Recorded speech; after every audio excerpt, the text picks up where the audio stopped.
The Adventures of Sam Spade, Detective. Brought to you by Wild Root Cream Oil Hair Tonic, the non-alcoholic hair tonic that contains lanolin.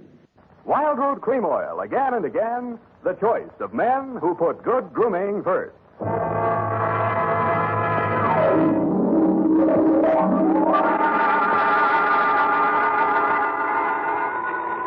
Sam Spade Detective Agency.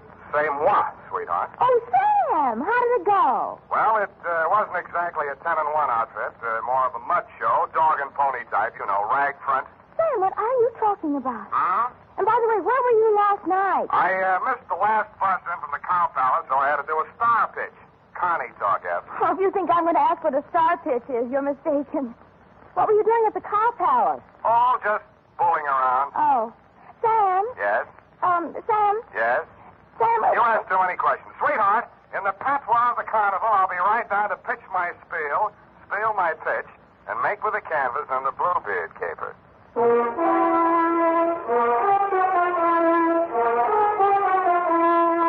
Dashiell Hammett, America's leading detective fiction writer and creator of Sam Spade, the hard-boiled private eye, and William Spear, radio's outstanding producer-director of mystery and crime drama, join their talents to make your hair stand on end with the adventures of Sam Spade. Presented by the makers of Wild Root Cream Oil for the hair. Say, Mom, if the summer winds are making Junior's hair drier and mussier than it should be, why not borrow a little of Dad's Wild Root Cream Oil and restore that sweet, angelic look? You'll find Wild Root Cream Oil Hair Tonic comes in handy for every member of the family. It grooms the hair so neatly and naturally, relieves that summer dryness, and removes loose dandruff, too.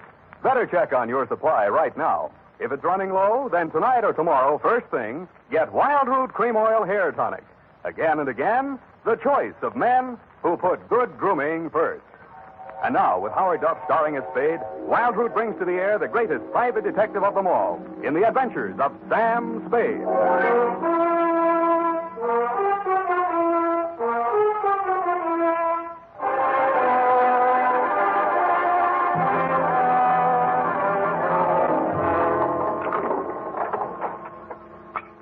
Ready, Effie? Yes, Sam. By the way, what is a star pitch? Oh, your clothes. You look as if you slept on the ground. That's what it is.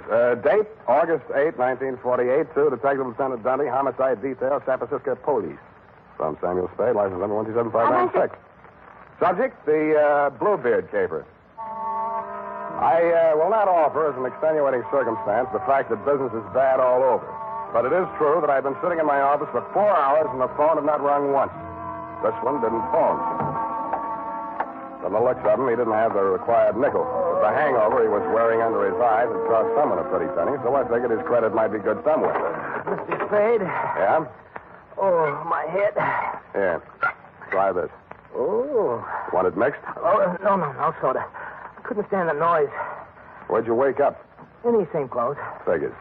It all started at my sister's engagement party. Mint juleps. But they must have been full of flukum. Flukum. You don't happen to have an ice bag? It's customary for my clients to bring their own. Oh. Well, now here's a spiel. Did I tell you my name? The name you gave my secretary was Ned Towers. You want to stick with that? Yeah, Ned. Ned Towers, yeah. It's about my sister. She's... Her name?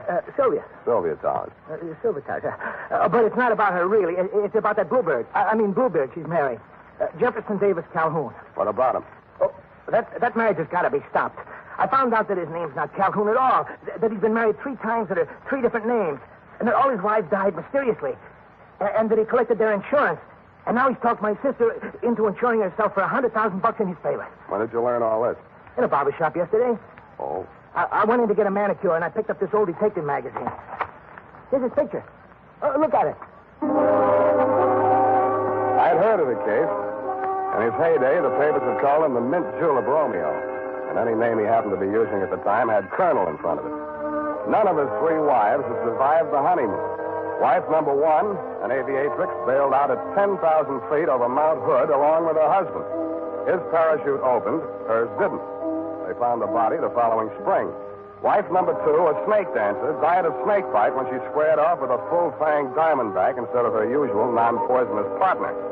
The cause of death was never officially proven because the body was embalmed by mistake, it said there, before the coroner arrived.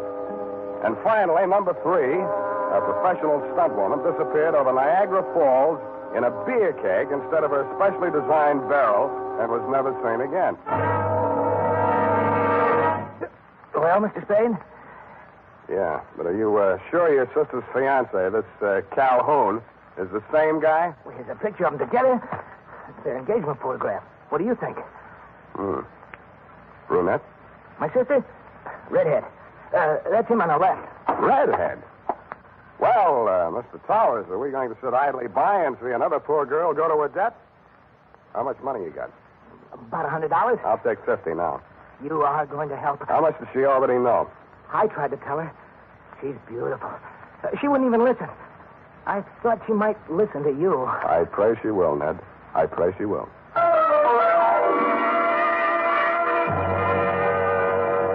There were 2 aspects of the case that I wanted to look over more closely. A, Sylvia's red hair, and B, the red splotches on my client's face. I had a hunch she might be suffering from more than a hangover. So I dropped him at the address of a medical friend of mine who specializes in poison. He said the tests would take most of the afternoon, so I decided to find out who was Sylvia, what was she, was she as kind as she would say.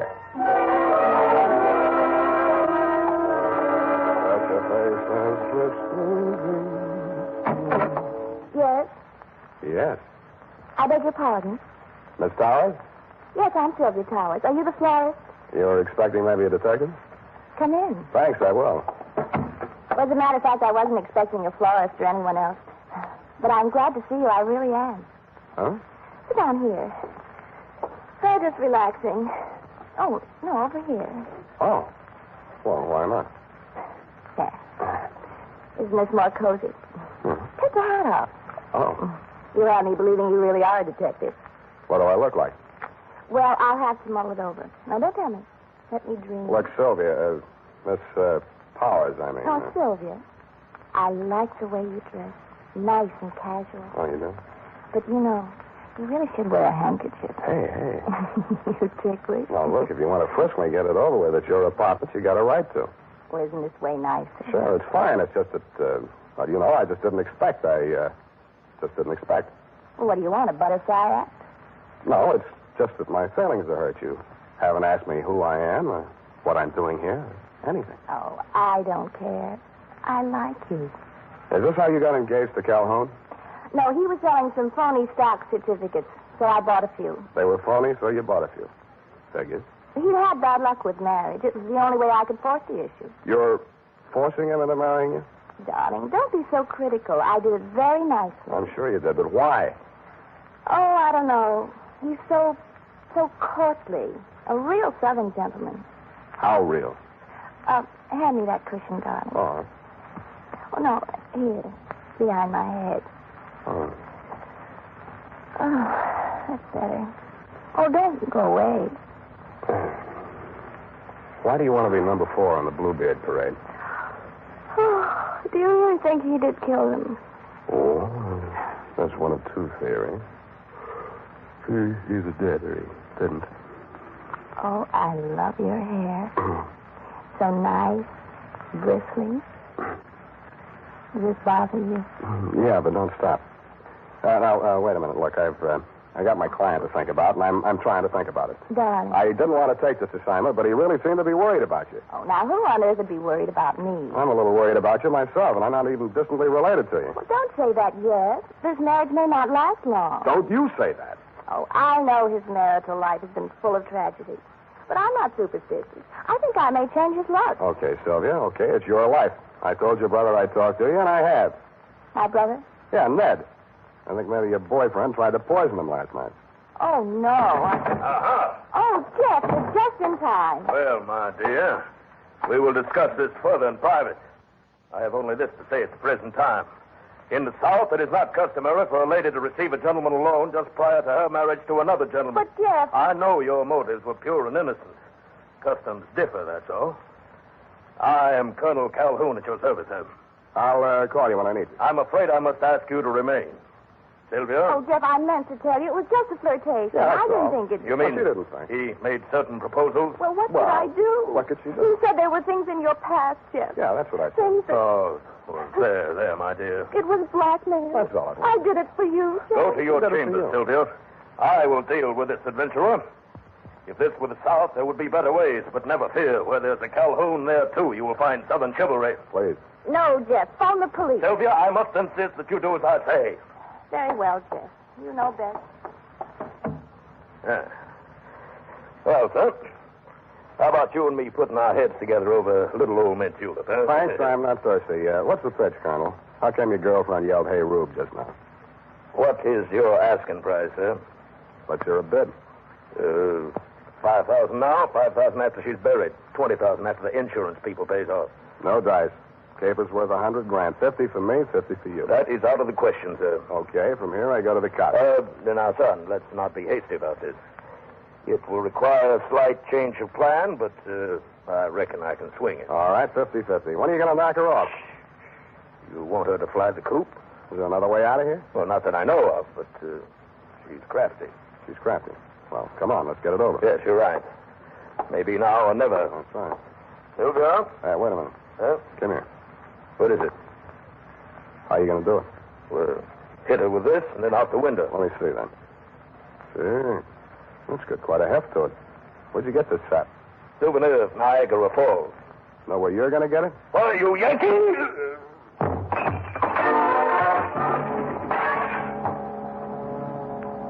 The souvenir of Niagara Falls was deadlier than I thought. The blow spun him around like a top, and he went down on the other side of the room, taking the bar and the mint julep ingredients along with him. I headed for the room Sylvia had disappeared into. But she had already disappeared out of it. I looked in the closet, the bathroom, under the bed, tapped the walls for secret panels, and then forced myself to look out the only possible exit, the open window.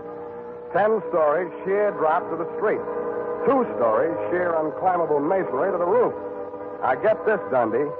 No other exit, no horizontal ledges, drain pipes, niches, cornices, not even a helicopter landing. I asked myself, who is Sylvia? What is she?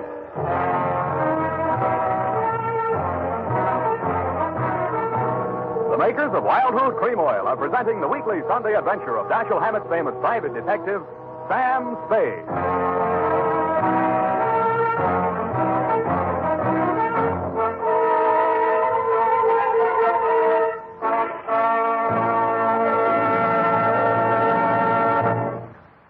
If you want the well-groomed look that helps you get ahead, socially and on the job, listen.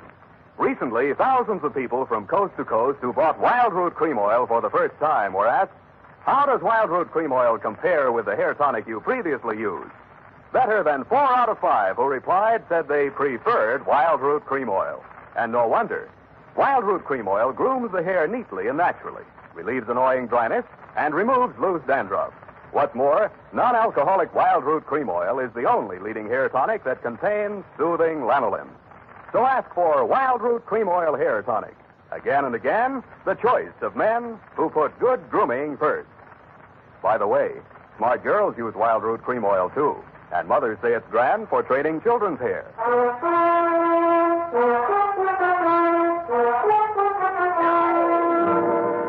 And now, back to the Bluebeard caper. Tonight's adventure with Sam Spade.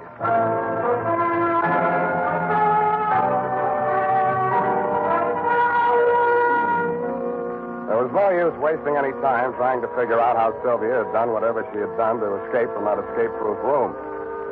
There was nothing of interest in it but a diving helmet, deep sea type, and the current issue of Bluebeard, a magazine which records the movements of show people. Under carnivals and tent shows, an item was circled. Colonel Carlisle's Colossal Carnival and Tent Show, which was currently playing San Francisco out by the Cow Palace. That reminded me of the Colonel in the next room. I went in to hit him again, but somehow his not being there didn't surprise me a bit. What I found on the roof did surprise me a little. It was a rope and grappling hook, human fly type, which fitted with the circuitry aspect the caper was beginning to take on. But I'd never have taken Sylvia for a stunt woman. I got a neat end to get into condition for what lay ahead. Slid down the banister to the top floor, somersaulted into an elevator, and rode it down to the lobby, no hands. Pausing only to acknowledge the applause of the scrub woman, I skated on over to the phone booth. Goes his hands like the night. Dr. Mandel's office. Bernie, Sam Spade. Oh, say, I'm glad you called, Sam. That patient you brought in here, Ned Towers? Yeah, what about him? Well, your hunch was right. There was enough poison in him to kill him twice. Uh-huh. And that ain't all. He dead? No. Then what's all? Well, his stomach had enough foreign objects in it to keep all the newspapers in town in Monday morning feature stories for the rest of the year. What type foreign object? Oh, glassware, spoons, hunting knives. Well, nothing valuable. Where'd you send him? Oh, he wasn't a hospital case, Sam. Enough poison to kill him twice, glassware, spoons, hunting knives, and not a hospital case, The huh? poison, he's developed an immunity. The other stuff, it's harmless. Harmless, Do you want me to send you the complete report? No. Forget it, Bernie. You've given me enough. Thanks.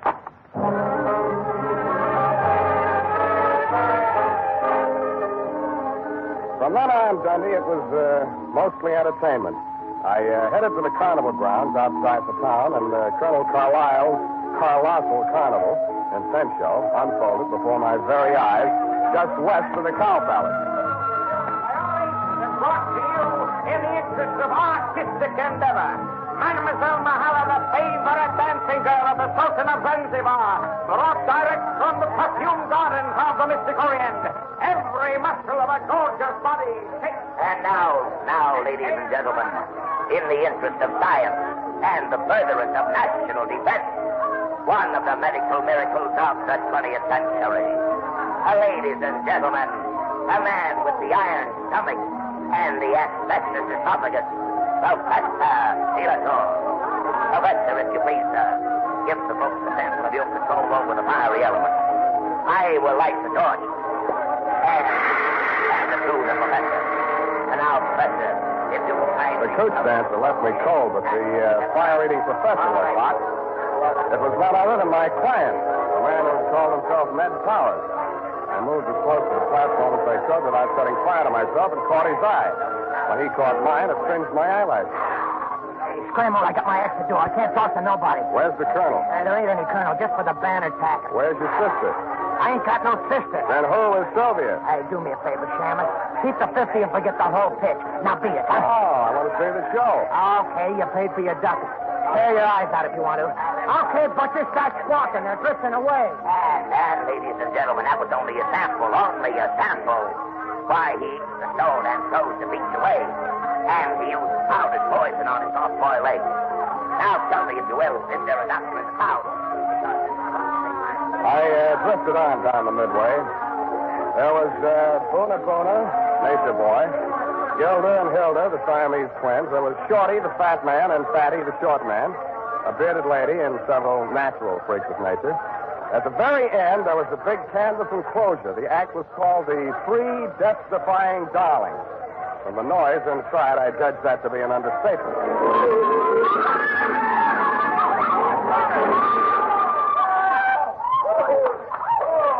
I bought a ticket and got inside just in time to see a trim, energetic blonde in tailored coveralls crawl out of the twisted wreckage of the car she'd just driven point blank into a concrete wall at an advertised speed of 80 miles an hour. She took a bow, tripped lightly out of the ring, and a brunette about the same size and shape, but wearing a costume consisting mainly of 3 live rattlesnakes passed her coming in. I swear she did. I also swear that she danced so well I didn't even notice the snakes after I got used to them. Before the lead snake had taken its final bow and wriggled out of sight, a redhead in green coveralls appeared at the top of a 60-foot tower. She climbed into a barrel, and some stupid fool pushed her off. The tank she landed in was no more than 3 feet across and couldn't have had more than a foot of water in it. But she emerged from the splinters with her face wet and some of the greasy carnival-type makeup washed off. The red-headed branch of the death-defying darlings was, you guessed it, that miraculous escape artist, the one and only Sylvia. I was anxious to meet the rest of the act, so I vaulted over the canvas to their trailer's dressing room. There was a sinister buzzing sound at my ankles as I entered. I jumped out of the way just in time to miss getting bitten by one of the brunette's dancing partners, the Diamondback. Sylvia looked at me pityingly, grabbed it expertly just behind the head, and shoved it down into its basket. Sam, you should have known better than to come in here unannounced. Strangers make Salome terribly nervous. Then we're even. How did you know I was here? I didn't. I was looking for my client. Then you are working for Ned. Who else? Well, when I heard you bargaining with Jeff, I didn't know what to think. Before that, I'd been so sure. Look, sweetheart, I haven't been sure of anything in this caper from the start, least of all you. And no matter how sure I get, I still won't believe it. Look at me, Sam. Touch me. I'm only flesh and blood. Yeah, well, anyhow, how did you meet yourself coming on with the snakes when you went out in the coveralls? Oh, zippers. I was wearing the snakes underneath all the time. Snakes? Doesn't the autocrash make them nervous? Oh, no, they're used to it. Mother trained them. That was after Father... Never mind your family. Let's talk about you. All three of you. Well, after Mother and Father... Well, the act was a threesome, you see, and they wouldn't keep me on as a single. Yeah. So Jeff Calhoun worked out a routine so only one of me would be on at one time. That figures. How often do you come out of it alive? You mustn't say things like that, even in joking. I'm terribly out of condition. I haven't had a real workout since... Since you went over Niagara Falls in that beer keg? And by the way, how did you manage that? It's simple. Relaxation. Secret of everything. I could teach you that, Sam, darling. Jeff could never learn it. How long do you think we'd get away with it, sweetheart? Aren't you taking rather a lot for granted? Maybe not enough. So far as I know, you've only been killed and resurrected 3 times. Darling, if it frightens you, I promise I'll never do it again. How did you drop 10,000 feet without a parachute? Oh, that Mount Hood stunt? I crash-landed the plane, set fire to it. There were witnesses. Something dropped. Oh, nothing but a weighted flight suit. Whose body was that they found? There are always bodies when the snow melts. By the time they get to them, they could be anybody. Oh, that's a relief. What about that other body? Which other one, darling? When you were embalmed after the snake bite. Oh. Well, Jeff just claimed somebody from the morgue that nobody else wanted. Don't be so critical, darling. We didn't hurt anybody. Better not try to tell that to those insurance companies. Well, they should be happy. Jeff says it helps them with their taxes. Does it make you happy? Dying and being dug up every year or so? Well, it's better than doing it every night. But I couldn't go back to Jeff. He lost his nerve after Ned found out. You see, Ned's the only one left who knew me in the old days. If I were dead, he couldn't prove anything. Jeff really meant to kill me this time. What was Ned after? Blackmail? Oh, no, he wanted me back with the show. He hired you to frighten Jeff into letting me go. After all, I am the best threesome in the business. Well, anyway, the stunt field. Did you see my review in Billboard? I saw for myself. You know something? I was thinking. With all you know about crime... Don't say it.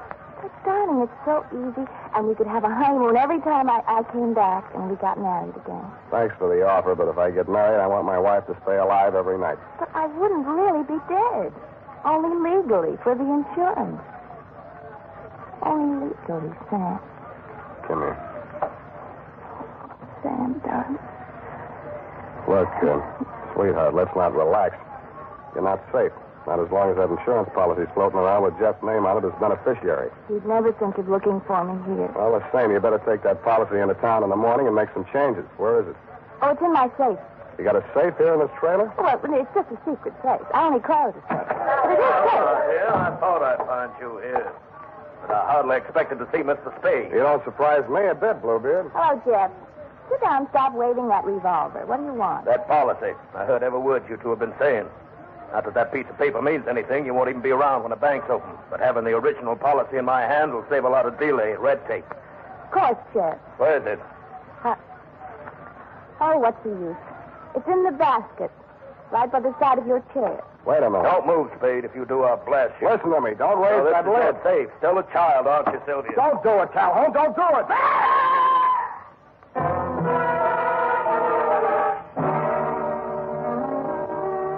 And that Lieutenant Dare took the lid right off of the caper. Due to my Boy Scout training, my split-second timing, and the fact that Salome's fang missed an artery by a 30th of an inch, I understand Calhoun will live long enough, which, as far as I'm concerned, is any length of time you care to name. About Sylvia. I really don't know how to advise you there, but if you're planning on charging her with attempted homicide, you'll find that there are 3 Darling sisters listed as U.S. citizens and residents of California. It might be hard to figure out which one of her to indict. Period. End of Nightmare Alley, Bluebeard Division. Any questions, F? Oh, just one, Sam. A grammatical error, but I'll correct it. And just whom do you think you are to be correcting my grammar? Who, Sam? Nominative case. Nominal. Nominative, Sam. The most frequently used cases in English are nominative, accusative, and possessive. I'm referring to your sentence which reads, It might be hard to figure out which one of her to indict. Yeah. Of course, you meant them, since they're three darling sisters. Her being singular. Indeed, her was singular, Effie. Oh, Sam, you made a joke. That's a very small one. Now, type that up and leave my grammar as is. It's colorful. Oh, very well, Sam. I'll just fix the syntax as I go along. Syntax? In California?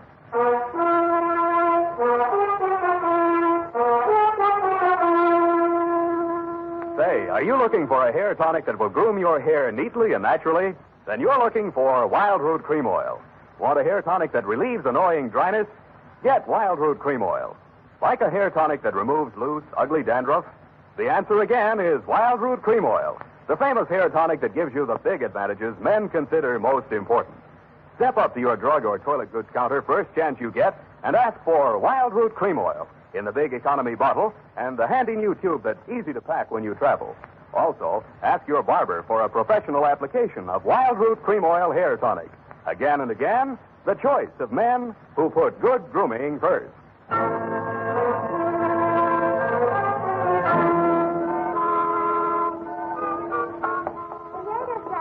You were quite right. She was only one girl, so I left it to her and made the correction back farther. Back where, The Twinkle sentence Toes? is quiet. Twinkle Toes. Hmm. You know, where you said three darling sisters, I changed it to one. That's impossible. It takes two to make a sister. That is not funny, Sam. Who's laughing? It's no laughing matter, Sam. After all, that Sylvia, the darling sister, whatever she... None of cares she can go over Niagara Falls in a barrel. Let's get it right. A beer keg. In fact, the only funny thing is you being taken in. After all, snake charmers of that type are a dime a dozen. Well, here's 20 cents. Phone up that place. What place? Where you get the red-headed snake charmers, 12 for 10 cents. Dime a dozen, Sam. It's a statement of speech. You can say that again, sweetheart. Pretending to be three people, all with different hair, and wearing snakes under a coverall. Oh, Effie. No normal girl would do that, Sam. I don't know. Women do all kinds of work. Oh, Sam. Why can't I be an adventuress like some girls are? I wouldn't trade you for 30 cents worth of snake charmers. Oh, Sam. That's the nicest thing you ever said. Well, next to the nicest. Good night, Sam. Good night, Salome.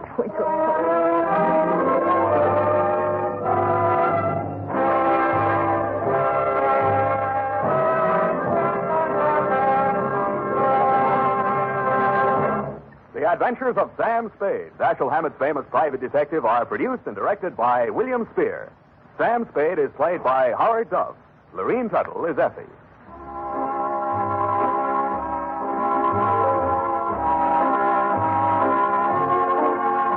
The Adventures of Sam Spade are written for radio by Bob Tolman and Gil Dowd, with musical direction by Lud Gluskin. Join us again next Sunday when author Dashiell Hammett and producer William Spear join forces for another adventure with Sam Spade. Brought to you by Wild Root Cream Oil. Again and again, the choice of men who put good grooming first. This is Dick Joy reminding you to Get Wild Root Cream Oil, Charlie.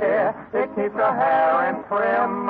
You see, it's non-alcoholic, Charlie. It's made with soothing lanolin. You better get Wild Root Cream Oil, Charlie. Start using it today. You'll find that you will have a tough time, Charlie. Keep on all the gals away. Hiya, Baldy. Get Wild Root right away.